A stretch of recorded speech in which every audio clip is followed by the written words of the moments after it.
Hello and welcome to my channel. I am Turtle, and today I will be telling you some of the top short horror stories from our NoSleep.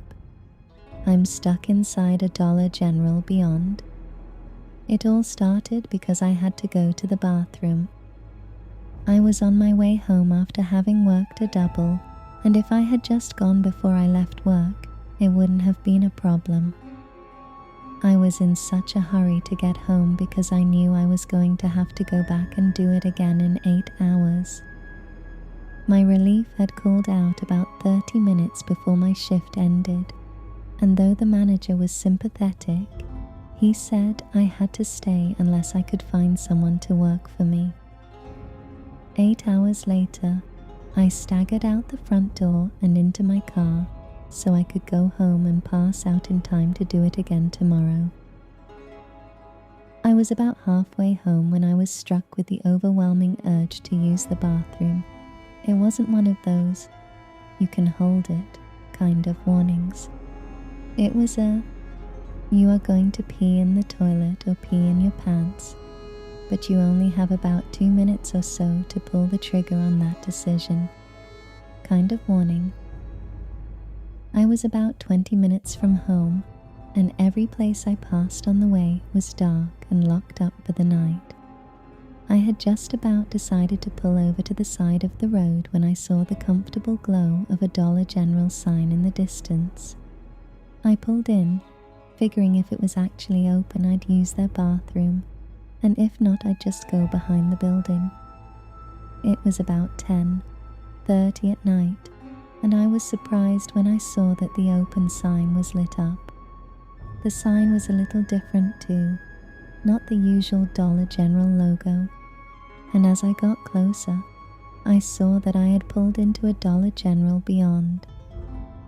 It wasn't a type of Dollar General I was familiar with, but beggars could hardly be choosers.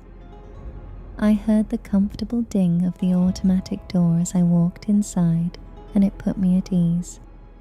The personal speakers that some managers had rigged into the sound system were playing soft rock from one of the local stations, and the overhead fluorescents flickered and crackled in a way that made you think they were just about to go out. The doors closed behind me with an almost ominous thump, but I shook it off as my bladder throbbed again. I found a tired-looking blonde woman standing behind the counter, and she seemed barely coherent. She didn't even look at me when I walked in, and when I asked for the bathroom key, she turned her head minutely and offered me a fluorescent pink fly swatter with a key hooked to the bottom. I nearly ran to the bathroom, slipping the key in as I opened the door and paused in confusion. I opened the door to find another Dollar General. It was the same as when I went in. The same stagnant soft rock played over the speakers. The same fluorescent buzzed overhead. The same tired salt and pepper fake linoleum scuffed underfoot. I was a little mesmerized as I stepped inside, the feeling of vertigo momentary but awful as I let the door snap shut behind me. My need to pee was forgotten as I looked around, and I would be too distracted to remember it for a while. There were only 2 differences between this Dollar General and the one I had stepped out of. One was the disappearance of the blonde woman. I had thought maybe I had just gotten turned around somehow, just a tired trick of the mind until I walked up to the counter. The woman was gone, but it wasn't something that seemed odd right away. She had probably gone into the office to count the drawers so she could go home, and I rang the bell on the desk as I called for help. I rang it a dozen or so times, calling loudly for someone, but no one ever came out. I jumped the counter then, but the office behind it was empty. I checked the back, checked every aisle, but they were empty too. The second difference was that all the doors out of the store were locked and refused to budge. It was getting too weird by now, and I really wished I had just peed behind the store. I went to the doors and pushed on them, looking for a lock or something, but there was nothing on the smooth surface. There was no mechanism to unlock the door either. The door was simply unmoving. I went into the back, meaning to go out the back door, but that door was also locked. After about 30 minutes of looking for a key or some way out, I sat down on the counter and decided that maybe I had been locked in for the night. The blonde had looked half brain dead and had probably just left suddenly and locked me in. If she had, then why leave the lights and the music on? I pondered it for a few minutes, but eventually I just shrugged and decided to call the police so they could come get me. I didn't want one of the cops to drive by on a routine patrol and think I was stealing. What's more, I had to be back at work before Dollar General opened up. My boss was not going to be happy if I was late and was unlikely to believe I was trapped in a Dollar General, so I took out my cell phone. But when I dialed 911, all I got was weird static. I dialed a few more numbers, but each time I did, the static got louder and angrier, and eventually I stopped trying. The 5G, however, still worked, so I guess that's lucky. I decided that if I couldn't reach them, I would at least tell them what was going on.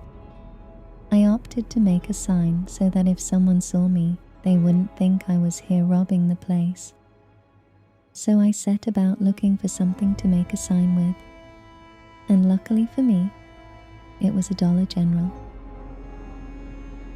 About 2 minutes later, I had a sign made out of construction paper taped to the door, letting them know that I was stuck in there and needed help. After that, I stepped away from the door and tried to decide what to do now. My bladder groaned again, and I remembered why I had stopped here in the first place. I opened the door to the bathroom, and hey, wouldn't you know it, but there was another Dollar General in there. I must have opened the bathroom door and stepped through about 4 times before I just decided to go into the water fountain. My business completed, I decided to have a bite. I walked around, finding some cold sandwiches and chips, a soda, and a little ice cream, and took it to the front. The self-checkout wouldn't work, so in the end I just left some money on the counter and figured I'd pay the difference when they opened tomorrow. As I sat eating, the food balanced in my lap as the law chair I'd found allowed me to eat off something other than the floor. I found myself feeling oddly uncomfortable. This wasn't the kind of place you were supposed to eat in. It was tantamount to camping in a car wash, and it felt like something was watching me as I munched my food. I had set up near the door, and as I found my eyes straying back to it again and again, I noticed something else strange. I was next to a pretty busy road, and approaching midnight or not, I should have seen headlights of some kind by now. We were right beside a pretty busy highway, and the idea that not so much as a log truck of a delivery vehicle had cruised by all night was very strange. It was then that I noticed, after looking back at the door for about the 10th time in 2 minutes, that my sign was gone. I left my food in the chair, thinking maybe it had fallen down, but it was nowhere to be found either. The tape I had used to stick it up there, the markers I had left on the counter, even the package of poster board was gone. I walked around saying hello again, thinking someone had come and found my mess before cleaning it up, but I was still alone in the store. I made a new sign and hung it up in the window, and as I returned to my slightly melted ice cream, I kept looking back at it. I looked at it mistrustfully, waiting for it to disappear again, but it stayed stuck to the door just as the last one had, until it had suddenly gone missing. After finishing my little dinner, I grabbed some bedding from an end cap near the middle of the store, and some chair pads from the same area. I figured I wouldn't get more than a few hours before someone came in and asked what the hell I thought I was doing, and settled in to get some sleep. I tried to send a text to my boss to let him know what was going on, but the text just sat there unsent. I sighed and closed my eyes, getting comfy as I tried to fall asleep. I nodded off eventually and woke up 10 hours later to much the same scene. I was a little concerned when I looked at my phone and saw what time it was, but I was even more concerned when I realized the sun still wasn't up. No one had tried to call me, and no one had arrived to ask me what the hell I was doing, and that was when I sat down to write this. As I said, the 5G seems to work very well, but I can't so much as make a phone call from my phone. The outlets seem to work as well, and there are plenty of chargers here to keep my phone from dying. I don't seem to be in any danger of starving either. I have food, water, and power, but no way out. I don't know how long I can stay here or wherever I am, but it appears I have found something incredible. Incredible and inescapable. It's funny. My friends and I used to joke about the number of Dollar Generals in any given place. They always seem to get closer and closer to each other, and I once made a joke about how one day I'd turn down an aisle and find myself in a completely different Dollar General. Enter the back area, a new Dollar General location, fall through a hole in the floor. You'd drop right into a newly constructed Dollar General. We'd laugh about it over our beers, but it seems a lot less funny now. I'll keep you all posted. I suppose this would count as my first day in Dollar General Beyond, and I'll let you know if I discover anything new.